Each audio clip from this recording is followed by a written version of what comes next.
है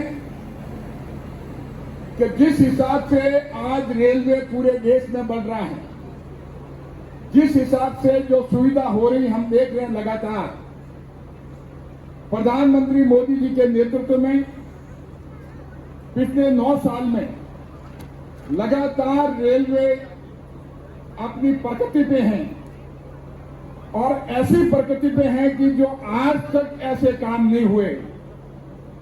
मैं बताना चाहूंगा कि अमृत योजना के तहत पाली लोकसभा क्षेत्र के 6 रेलवे स्टेशन, जिसमें 3 का शिलान्यास अभी हो रहा है, मारवाड़ जंक्शन,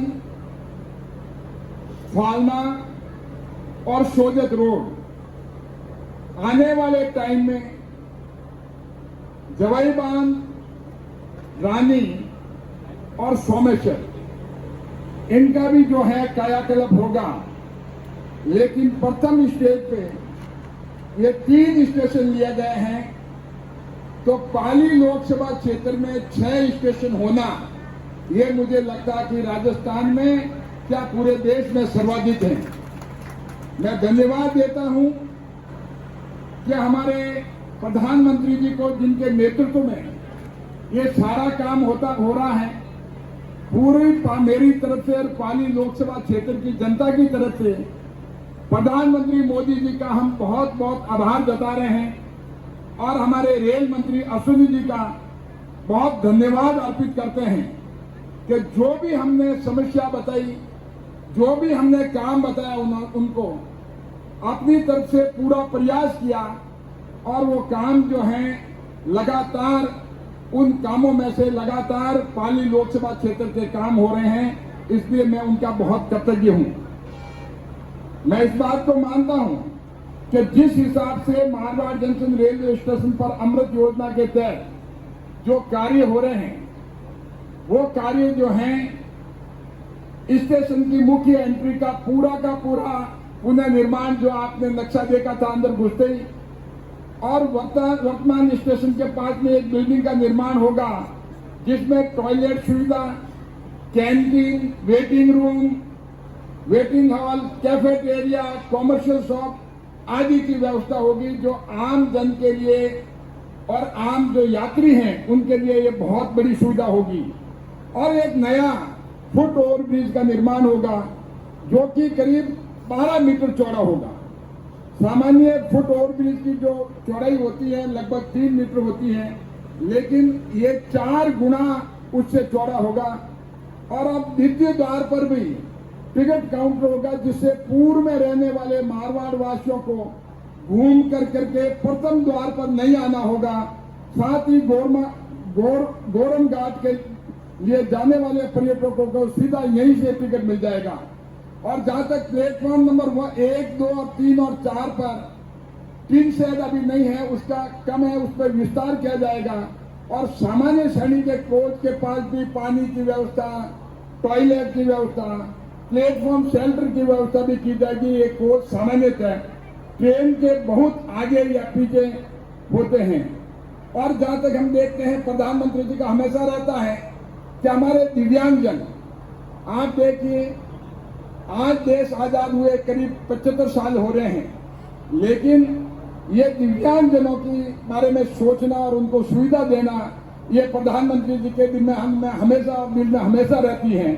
तो दिव्यांगजनों के लिए भी नीचे स्तर पर पानी और टॉयलेट, रैंप उनके लिए, हैंड रेल, टेक्सटाइल की सुविधा भी की जाएगी। और इसके अलावा आवश्यकता अनुसार प्लेट नंबर 1 की चौड़ाई बढ़ाई जाएगी और कोटा स्टोन लगाकर पूरा का पूरा नवनिर्माण कराया जाएगा। और 2 लिफ्ट लगाई जाएगी प्लेटफॉर्म नंबर 1, 2 और 3 के लिए। ये लिफ्ट की सुविधा होने से जो चाहे दिव्यांगजन हो, चाहे हमारे बुजुर्ग हों, उनके लिए बहुत आराम हो जाएगा। लेकिन यहाँ पर हमारे जनप्रतिनिधियों के द्वारा एक्सीलेटर की मांग उठाई गई है कि एक्सीलेटर भी होना चाहिए। लेकिन मैंने अभी DRM जी से पूछा, उसके लिए नॉर्म जो है फुटप्रिंट जो पैसेंजर का है वो करीब 25,000 का होना चाहिए, लेकिन हमारे यहाँ पर 5,000 का है। लेकिन चलो आप इस बात की चिंता मत करें, 1 साल हम इंतजार करें। उसके बाद में चाहे फुटप्रिंट अगर 5,000 से 25,000 होवे या नहीं होवे, लेकिन मेरा प्रयास रहेगा कि प्रधानमंत्री जी इस नॉर्म्स में भी रिलैक्स करके 25,000 के नॉर्म्स में भी रिलैक्स करके उसको मुझे लगता है कि जरूर एक्सीलेटर ऐसे मारवाड़ जंक्शन जैसे महत्वपूर्ण स्टेशन पे एक्सीलेटर की सुविधाएं भी जो है आने वाले समय में हमें मिलेगी। तो लिफ्ट की सुविधाएं तो हमें शीघ्र मिल जाएगी।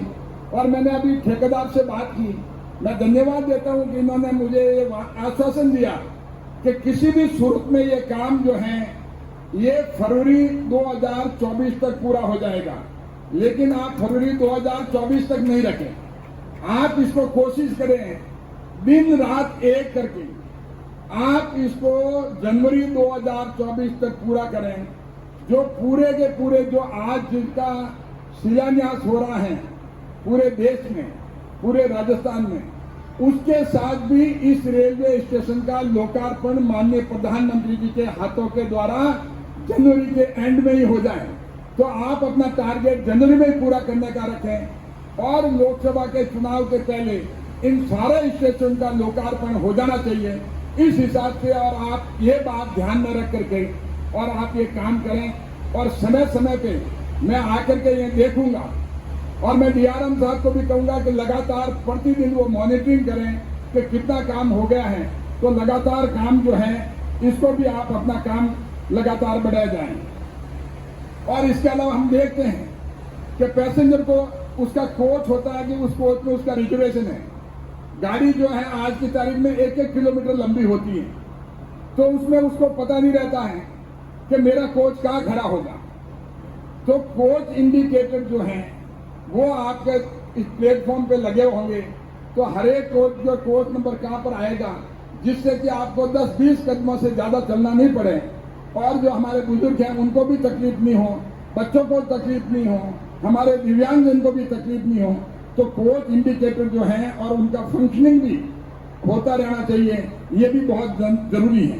और चाहे सर्कुलेटिंग एरिया का विकास हो, चाहे ऑटो और 2 व्हीलर के लिए जो बाहर के पार्किंग है उसके लिए और पैसेंजर के लिए पिकअप एंड ड्रॉप की फैसिलिटी जो है वो भी जो है इसके साथ में अमृत भारत योजना के तहत में शामिल है। इसके साथ स्टेशन का इंटीरियर और फर्नीचर का सुधार भी लगातार होगा।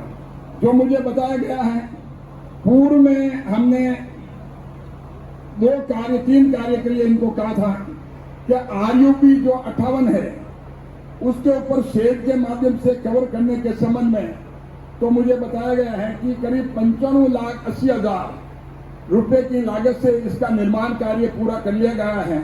रेलवे अंडरब्रिज जो 58 है और रेलवे अंडरब्रिज जो 57 है ए, जो कि मेन कस्बे में स्थित है, वो जो है बहुत संकरा है और मैं खुद इसका भुगत हूं, क्योंकि जब सामने कोई बस अगर आ जाए और आपकी गाड़ी चली जाए तो अब आगे पीछे करना, उनको बस को पीछे बैक करना बहुत मुश्किल है और दूसरी तरफ की गाड़ी आ जाए तो बहुत मुश्किल है।